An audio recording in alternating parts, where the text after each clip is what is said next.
মেক্সিকোতে নিরাপত্তা বাহিনীর অভিযানের পর মারা গেছেন দেশটির কুখ্যাত মাদক চক্রের প্রধান এল মেনচো। অভিযানে গুরুতর আহত হওয়ার পর রাজধানীতে নেওয়ার পথে তার মৃত্যু হয় বলে জানিয়েছে কর্তৃপক্ষ।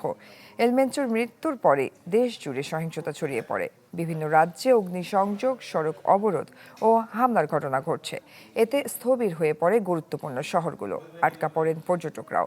পরিস্থিতি বিবেচনায় বেশ কয়েকটি আন্তর্জাতিক ফ্লাইট বাতিল করা হয়েছে। ম্যাটাডোর নিয়ে এলো স্মার্ট ইনস্টাওয়াল। এটি ইঞ্জিনিয়ারিং প্লাস্টিকে তৈরি মজবুত দেয়াল।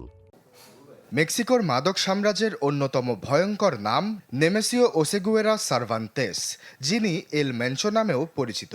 জালিস্কো নিউ জেনারেশন কার্টেলের এই প্রধান রোববার হালিস্কো রাজ্যের তাপালপা শহরে সেনাবাহিনীর সাথে সংঘর্ষে গুরুতর আহত হন এবং মেক্সিকো সিটিতে স্থানান্তরের পথে মারা যান। মেক্সিকোর প্রতিরক্ষা মন্ত্রণালয় বলছে, দেশটির বিশেষ বাহিনী, বিমান বাহিনী ও ন্যাশনাল গার্ড যৌথভাবে এই অভিযান পরিচালনা করে। মার্কিন গোয়েন্দা তথ্য এই অভিযানে সহায়তা করেছে। অভিযানে আরও 4 জন কার্টেল সদস্যর প্রাণ যায়, 2 জন আটক এবং সেনাবাহিনীর 3 সদস্য আহত হয়েছেন। বেশ কয়েকটি সাঁজোয়া যান, রকেট লঞ্চার সহ বিপুল পরিমাণ অস্ত্র জব্দ করা হয়েছে।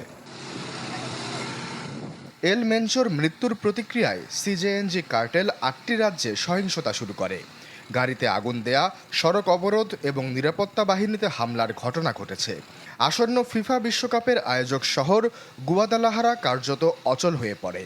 পর্যটন নগরী পুয়ের্তো ভায়ার্তায় আটকা পড়েছেন হাজার হাজার পর্যটক। বাতিল করা হয়েছে বেশ কিছু ফ্লাইট। 59 বছর বয়সী এল মেনচো একজন সাবেক পুলিশ কর্মকর্তা ও অ্যাভোকাডো চাষি থেকে মাদক সম্রাটে পরিণত হন।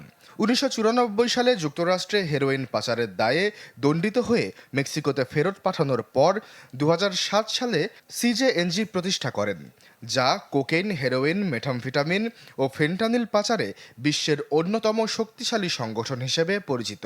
মার্কিন যুক্তরাষ্ট্র তার মাথার দাম ধার্য করেছিল $1.5 কোটি। আশ্বাস চৌধুরী, চ্যানেল 24।